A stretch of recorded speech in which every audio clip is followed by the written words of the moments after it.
This is the Russian Dynamite, Masha Slamovich. Becca here. This is not America's Sweetheart, Davian. It's Billy Starks. And the super fly guy, Trayvon Jordan. This is the fly side flyer, Jalen Brandon.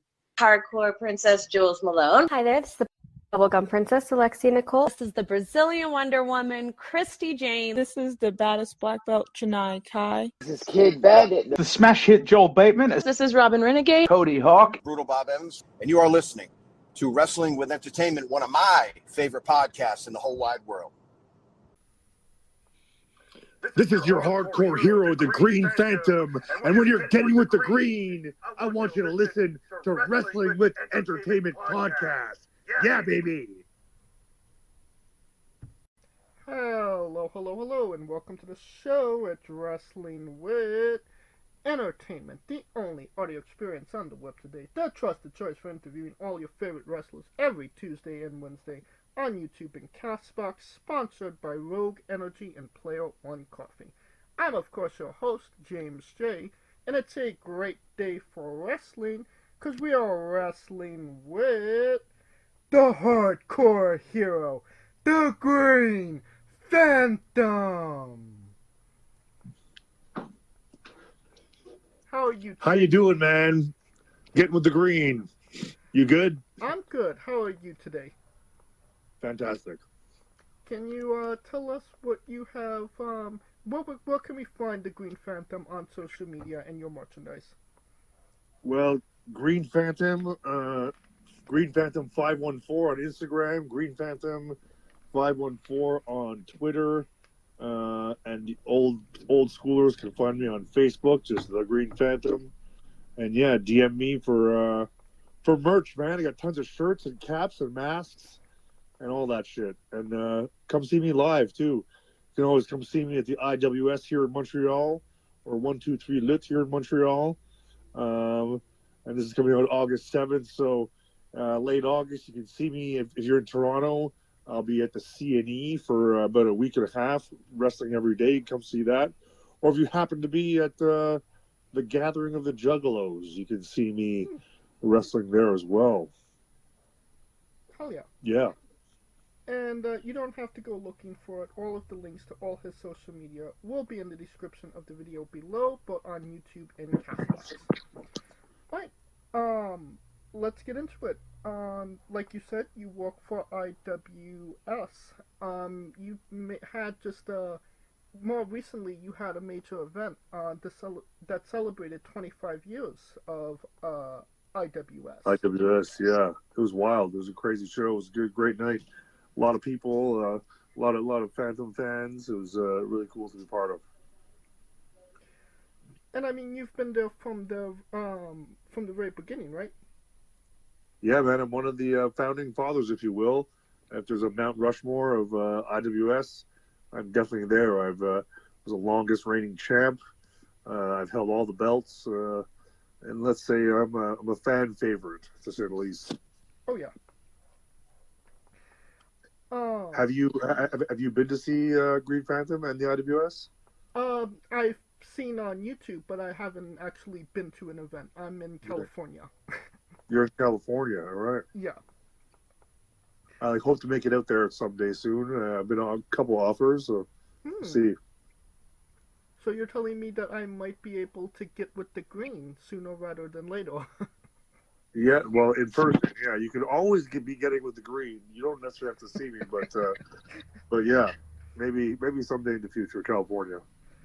Well, I mean, obviously 25 years of IWS, independent promotions, they'd be lucky to get to 5 years. What it kind of mean to you to celebrate 25 for IWS?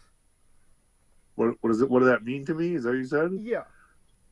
Well, it means a lot because it's a lot of over the years, blood, sweat, and tears to get to that point. Even though I am not the IWS, I'm a very integral part of it, and kind of throughout the history, as Phantom goes, the IWS goes, and so just a lot of hard work went into reaching that milestone, and a lot of that was from me. So it was very validating and cool that people cared.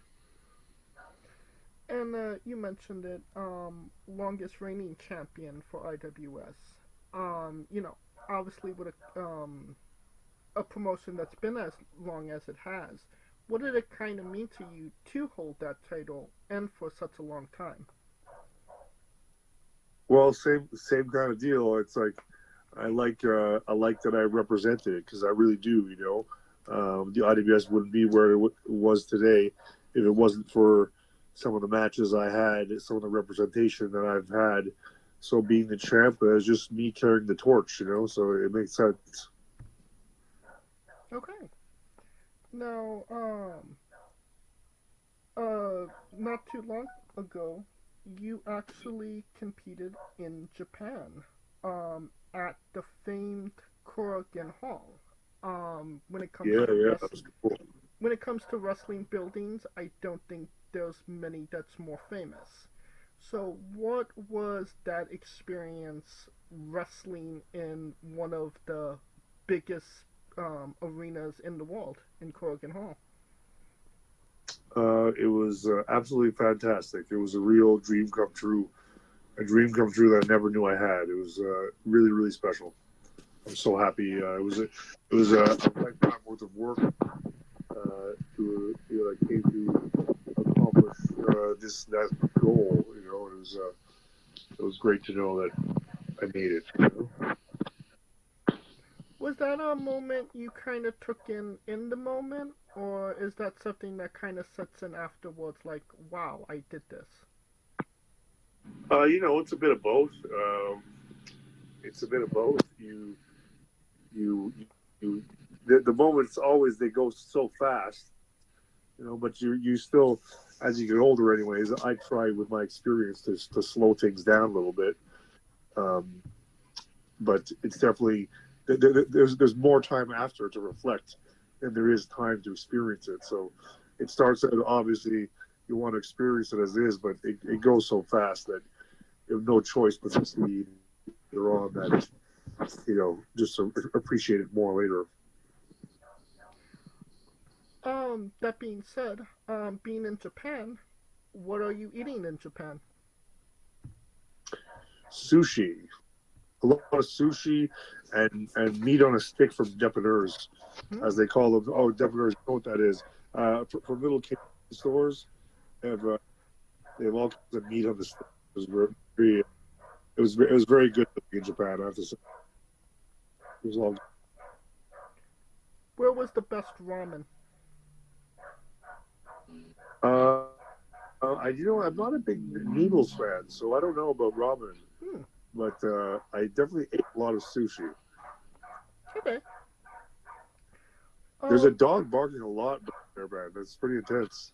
It's my neighbors, actually. I didn't know that you could hear that. Pretty intense. Yeah. Neighbors. What can I say? Another thing that happened in Japan is that you actually had an encounter with Bryan Danielson, no?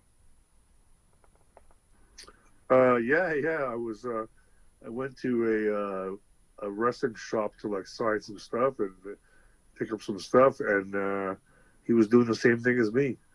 So we, as I walked in, so we had a little exchange and talked a little bit. You know, he's a super cool dude. Was that your first time? We ended up signing the same thing. Huh?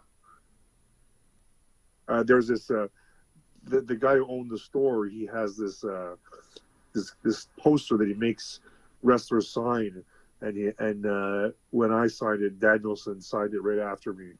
So it was cool. You know, we saw our names are forever on the wall of this shop in Japan. It's kind of cool. That's awesome. Was that your first time ever meeting Bryan? I feel like, you know, you've both been doing this a long time. You would have had an encounter between now and then, no? Yeah, I think, you know, but no, it.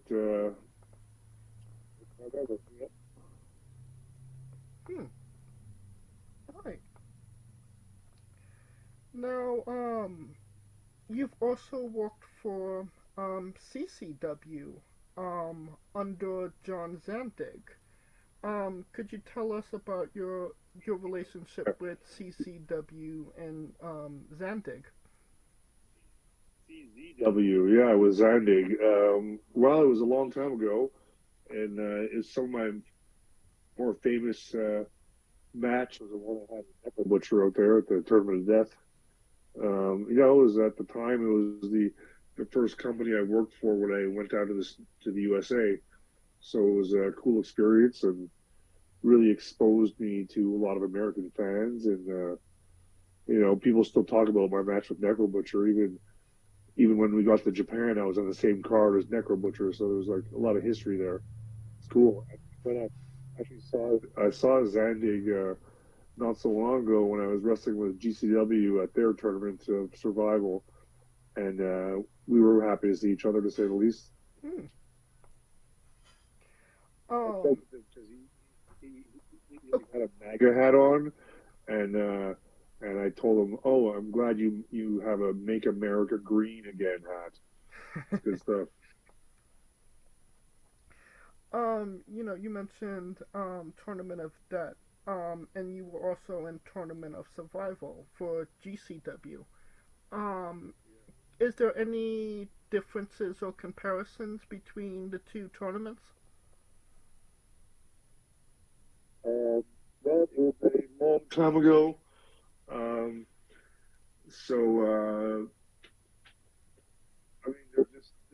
different. There's a lot more people at the GCW one, but they're both. I guess there's a little more production value with the GCW one, so that was something.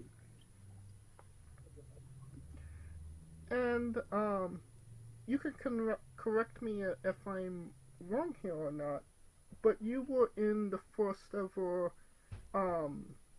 exploding barbed wire death match in Canada, correct? I was, brother. It was a wild time. No one was doing that stuff as far as I knew, in North America. We just watched some Japanese tapes and I hired a pyro guy and had the exploding ring match. Well, obviously, wrestling's been around for a long time. There's not a lot of firsts. What did it kind of mean to you to have the first exploding barbed wire match in Canada? It just meant that, I like being a trendsetter. I like being different. So doing that, it definitely proved to everyone in wrestling that, especially in Canada, that we were unique and hardcore and crazy all at the same time. So it was fun.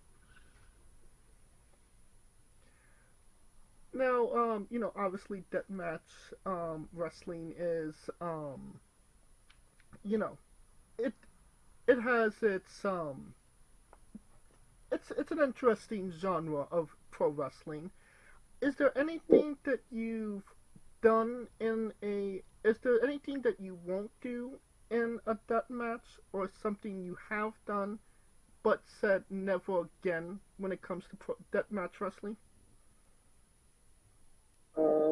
I never say never. But I mean, most of the wrestling I do is not deathmatch wrestling, although I'm famous for the deathmatch stuff. But I mean, I won't, there's not much I'll say no to. I just always want to be safe. And my thing is to make it look like you're getting destroyed, but actually being pretty good. And that's to me, that's the art of it. And that's what sets me apart from a lot of people, because I've been doing this for 25 years or something.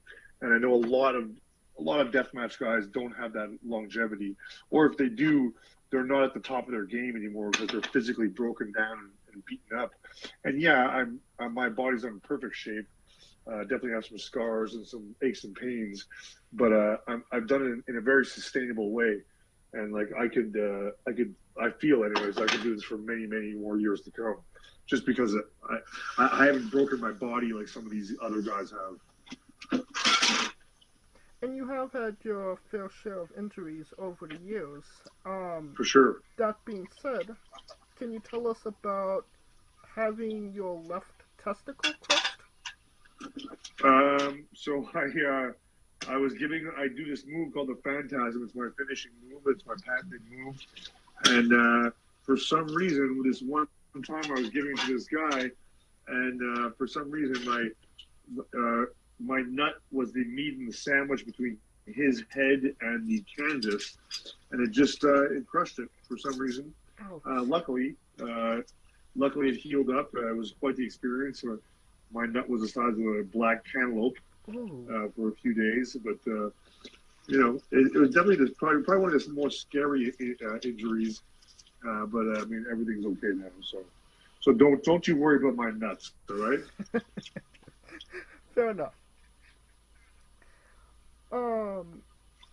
Going from pro wrestling to managing, you actually was in RVD's corner for a match.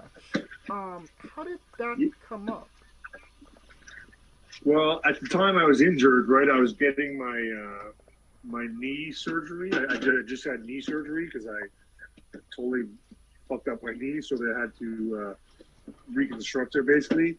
And so during that time I was off, but the IWS booked RVD, and I just thought that we were just a really, it made sense with his 420 deal, my green thing, and also I'd wrestled with Sabu years earlier. It just made sense to me, and I wanted to be part of the show, of course, and I'm a huge RVD mark. So I just proposed the idea to him, and he was really down with it. He was all good. He's a really cool dude, so he had no problem getting with the green in more than one way, I tell you. Did the Green Phantom and RVD get with the green that night? They certainly did, brother. They certainly did. We bonded on more than one issue. We're very similar minded dudes. All right. You mentioned you wrestled Sabu as well. Obviously a legend of the business. What was that experience like? It was absolutely amazing, man. It was like you said, it's a legend. So anytime you're able to share the ring with someone that you really respect and admire, it's just it's gravy. It's really cool.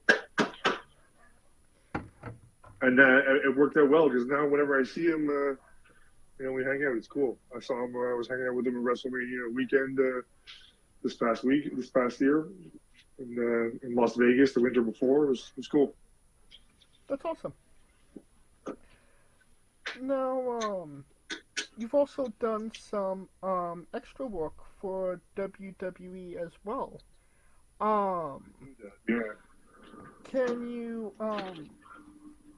tell us about the time Ronda Rousey actually kneed you in the face? Yeah, it was cool, man. Like the way it was set up, just to work there was really cool to get involved with her and stuff. And what the coolest part though is that Pat McAfee announced my name. He you go back and watch it. He actually Pat McAfee is like Phantom knee to the head, and like he wasn't really supposed to do that, but we were talking just before the start of the show, and Drew Gulak introduced me to him, and he repeated my name a few times, and then since it was the first segment out, he called me up by name, which he really wasn't supposed to because I'm just a nameless security guard, right? Right. Anyway, so that was cool. So it was cool that he called me out. It was great. It was like again, it was a bit of validation, that they would respect me enough to do that. Oh yeah, that was what I was going to bring up next. Was obviously you didn't hear it when he said it at the time, but no. When you replay it, what was that reaction like? I didn't believe it at first. I thought he said something else. I thought there was another. Like I thought he misspoke, but then the more I hear, it's like, that's what he said. Okay. Now, can you tell us about your relationship with Sexxy Eddy? is my boy, man. I love that guy. I'd do anything for that guy. We've basically grown up in wrestling together, and I'd do anything for that guy. He's amazing. I love him. He's the best guy to road trip with. Cheapest guy in the world, but my favorite. Well, according to Eddie, when you road trip, you don't actually stop the car when you are on a road trip. Not very much. Did you have Eddie on this podcast? Oh yes. Mm-hmm. Yeah. So when I drive, I like to make it the least amount of stops possible. But Eddie, being the guy who likes to drink, he needs to stop often to relieve himself, and so sometimes I make him wait a really long time, and he doesn't appreciate that. Can you tell us a Sexxxy Eddy story? A Sexxxy Eddy story? The best story about Sexxxy Eddy, he has a huge penis. That's the best story I know. All right. Well, from a Sexxxy Eddy story to a bizarre adventure. You're a pro wrestler that goes up and down the roads, and weird, crazy, and bizarre things are bound to happen. Can you tell us a road story that fits that description? Oh, jeez, so many. I don't even know where to. It's the weirdest road story. You know, I should have an answer because people ask me this all the time, and I never have a good enough answer. It probably has to involve Eddie. You know, weird rules are here. A few weeks ago, we were on a road trip, me and Eddie, and he mentioned that he didn't like a certain song by. Is that we built this city on rock and roll, and Eddie mentioned that he didn't like it, so I insisted on playing it for the next 2 hours, the whole way home from Quebec City. We listened to that song for over the 2 hours, to Eddie's great annoyance. It was fantastic. Okay. Interesting story. A bit of a rip story. For sure. Thank you for sharing. Now, on the opposite end of the spectrum, you're also a part of an Irish football club. Yeah, rugby. We Montreal Irish Rugby Football. Yeah, it's the best club in North America, I think. And it's my club. So it's I don't know if you ever rugby, but it's a wild sport, and you make bonds for life with people. So. Hello. Yep. Yeah, you kind of went out there for the end. I went out there. It's my rugby club, so I've been doing this for years. I still play off and on, and even though everyone says I shouldn't play, but everyone says I should stop wrestling too because I'm too old. But what do they know? Exactly. Well, keeping up on athletics, you tied for first place in a triathlon? I can look at my Instagram, yeah. Me and my buddy, my longtime buddy Jake, we every year we do a little triathlon together.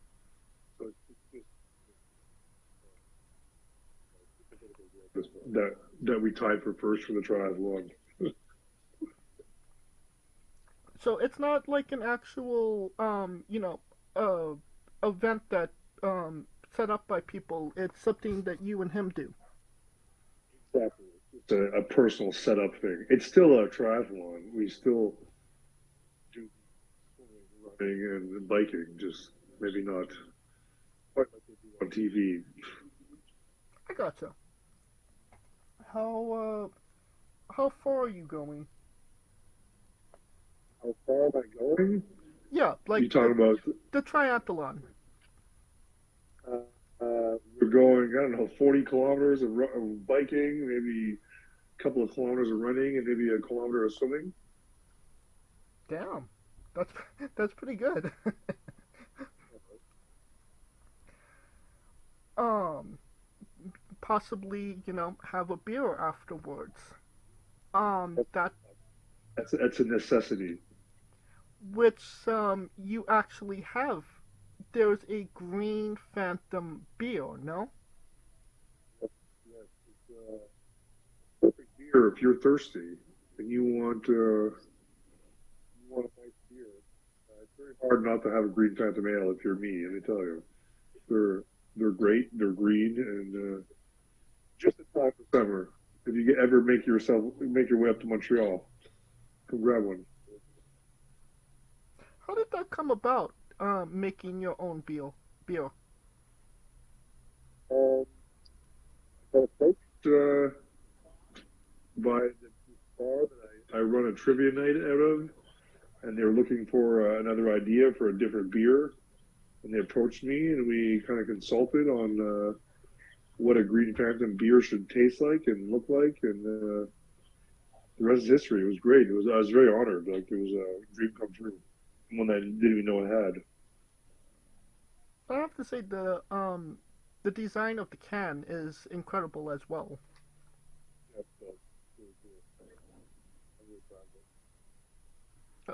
Can you repeat that? You kind of went out. I'm very proud of it. I'm very, very proud of it. Okay. Now you actually opened up for Jake Roberts at a comedy show. Obviously, Jake Roberts, one of the biggest names in pro wrestling. I can't imagine that wasn't a learning experience, no? Yeah, well, I've worked with Jake before. I've worked with him when he came to Montreal a few times, and even a long time ago, I booked him when he was still wrestling. I booked him in my hometown, but he didn't remember that much. But no, he's cool. He's very good with the microphone, knows how to speak to people, and now whenever he comes to town, I'm usually involved with it, which is really fun. Okay. Can you tell us about your relationship with LTG? LTG? Oh, it's it's les Totons Graffeurs. It's French. It's a graffiti crew. So they make amazing art with spray paint. And one of the main guys in there is a great buddy of mine, and we kind of collaborated. And the look of this backyard that I have here, and they came in and over a long time transformed my backyard into a working piece of art, which is really cool. How did that kind of come up that you wanted to literally make your backyard art? Well, it's just current circumstance. I kind of inherited this backyard from an absentee landlord, and it was COVID, so I just needed something to do. Okay. Is it going to stay?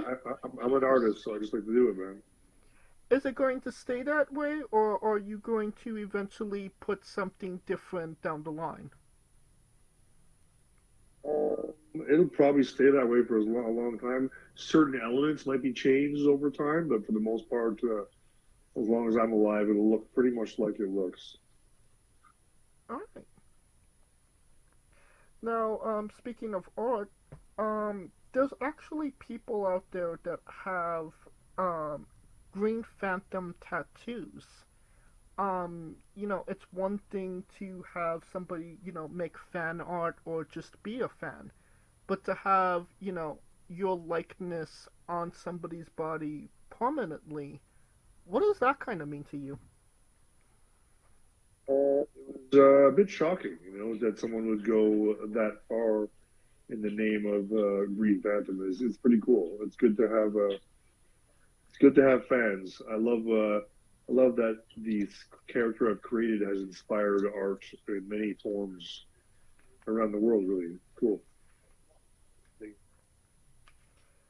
Now, I don't have a lot of information on this, so you could fill in the blanks.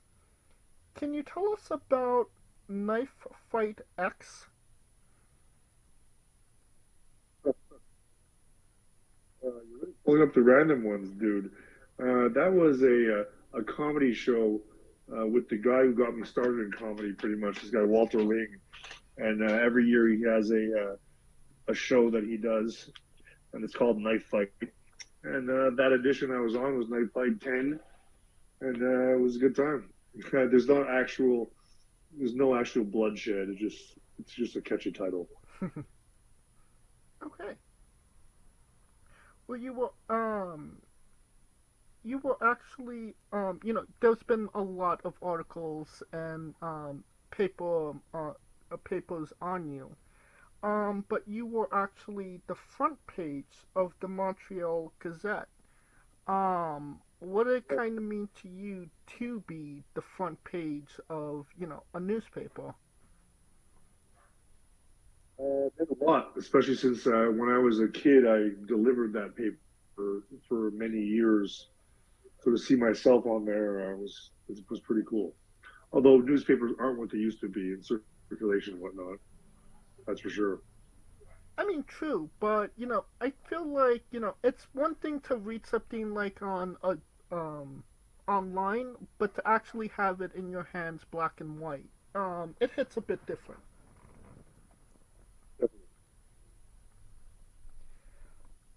Can you tell us about what's Phantom in Japan?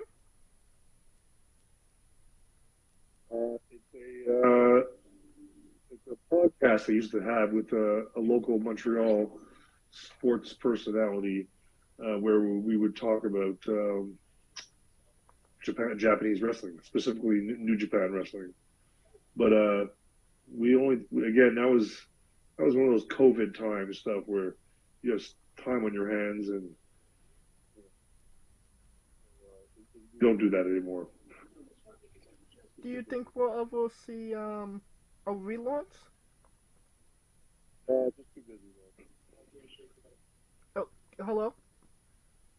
Yeah, no, we won't see a relaunch. It's just we're just too busy. Okay, I gotcha. All right. Can you tell us about the Green Phantom's dog? He's the coolest dog ever. Everyone loves him. He's an angel, and I try to bring him as many places as I can. I even have a mask and a cape for him. He's awesome. Okay. I think it's time for the colossal question. Let's say they're making a movie about you. Every movie has a soundtrack. What would be the first 3 songs on your movie soundtrack? You gotta tell me these questions in advance. I don't know. Probably my own song to start off with. Get with the Green by Green Phantom. You can check it out on YouTube or Spotify. Great track, great video by my talented friends. So that'd be one of them. I don't know. So much different music. Triumph maybe by Wu-Tang. Okay. And maybe a Metallica song in there. I don't know. Which Metallica song? Justice for all. Justice for all. Alright. A solid 3 picks to say the least. Now that we have the soundtrack down, everybody knows you get the soundtrack first, then you write the script, and then you go to casting. Who plays Green Phantom? And you can't say yourself because you are obligated to make a Stan Lee-esque cameo. I haven't played Me in a movie. It would have to be a really good-looking guy, tall. Maybe Brendan Fraser from years ago. Okay, that works. I can see that. Alright, now that we have you casted, every movie has a supporting cast. Who would be 3 people significant to you in your story that would be in your movie, and who would play them? That's a weird question, brother. I don't know, man. He would be in them, and Rick Moranis would play PCB Manny. Okay. Sexxy Eddy would be in my movie. Who would play him? Some porn star somewhere. I'm not sure. And who else would be in that movie? I don't know. Maybe Harvey would be in my movie, and it would take one of the 101 Dalmatians to play him. Okay. This is sounding like a fantastic movie, a blockbuster to say the least, and you could pre-order the tickets now. Alright, pineapple on pizza. What's your stance? All good. I'm down with that. So you are pro pineapple on pizza? I don't often order it, but if you give me a slice of that, I will eat it. Okay. What's your spirit Pokemon? Oh, could you repeat that? You went out. I have no idea. Wouldn't know what. I couldn't name one. Okay. Now, we love the late great Tracy Smothers on the show. Do you know the acronym for Doug? THUG. I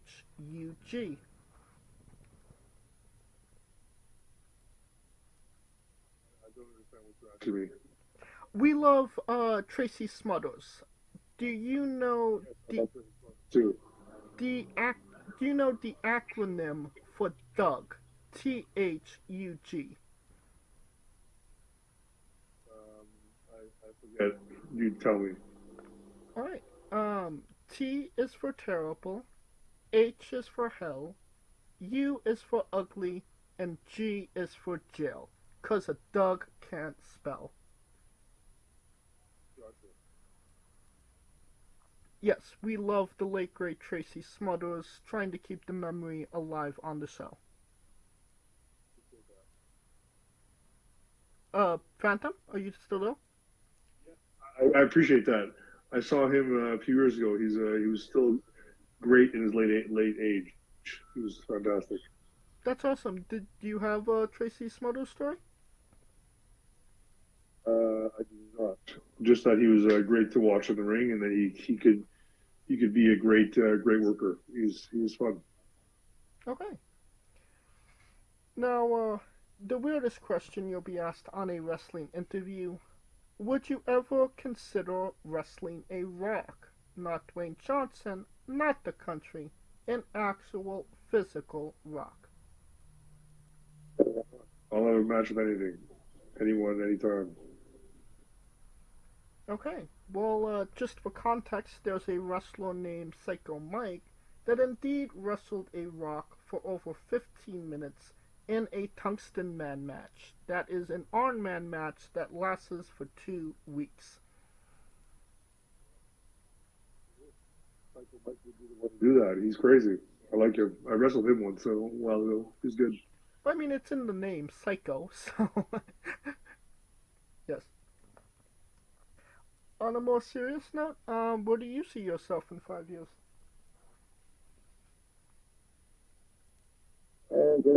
5 years. I don't know, man. Hopefully he's still wrestling somewhere.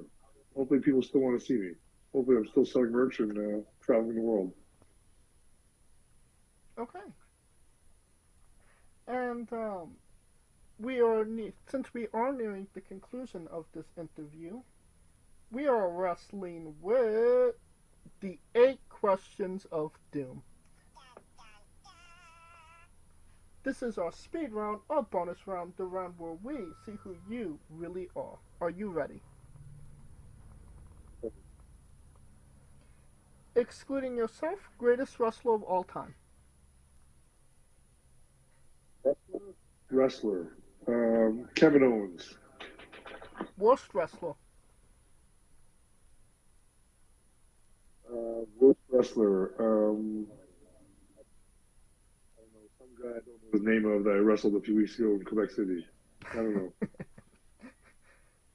You're main eventing WrestleMania for the World Championship. Who is your opponent?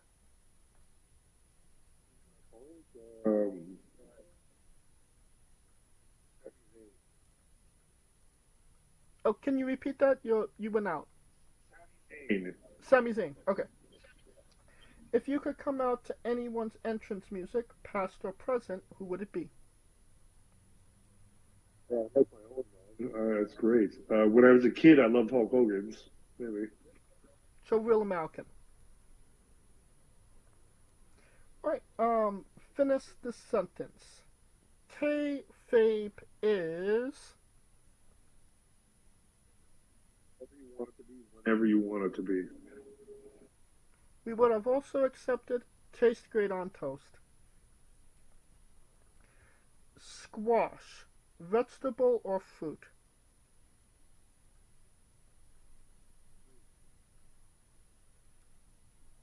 Oh, Phantom? Yes.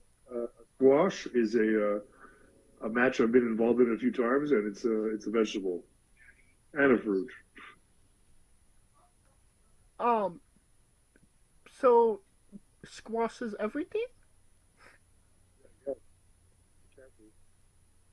Oh. Whatever you want it to be. Squash is whatever you want it to be. Okay. New Japan wrestler Taichi, his ring gear gets smaller every year, revealing more of himself to the world. My question, what is the appropriate trunks to butt cheek ratio for ring gear? Whatever you want, brother. Some guys like to show a lot of skin. Some guys don't show so much. Over time, I've started to show more, like without my shirt, or even part of my face, which I used to never show. Now I show my beard and whatnot. And I mean, Sexxxy Eddy wears nothing. Yeah, it's a matter of personal taste. I understand everything and in between. Everyone's personal choice. And the last question, the main event. The last question, amazing. The main event, the thing everybody wants to know. Have you ever had a conversation with a stranger in a supermarket about Darby Allin? No, I have not. Have you? I have not either. And that is the correct answer. Okay. And that will conclude this interview. Thank you so much for coming on and doing this with me. Thanks for caring, man. Everyone out there, thanks for listening to Wrestling with Entertainment podcast. And remember to get with the green every day, every single way, baby. You take care now. And where can we find Green Phantom on social media for getting with the green? Oh. You, of course, can find everything Green Phantom on in the description of the video below, but on YouTube and Castbox. Simply click the link. A new tab will appear on whatever device you are on. You have no excuse. Buy a damn shirt. And of course, follow the show at Wrestling with E, both on X, Thread, and Instagram for information on who we're interviewing, when we're interviewing, links to those interviews, and so much more. Follow us personally. Follow me personally at JamesJ993. And of course, For our very special guest, Green Phantom, Coleco Yacht, Scooter Dust, I'm James J, and this has been Wrestling with Entertainment.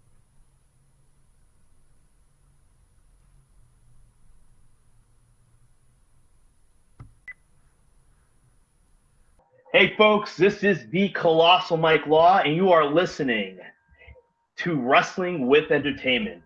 Enjoy the show, support these guys. We appreciate it very much. We'll see you at ringside.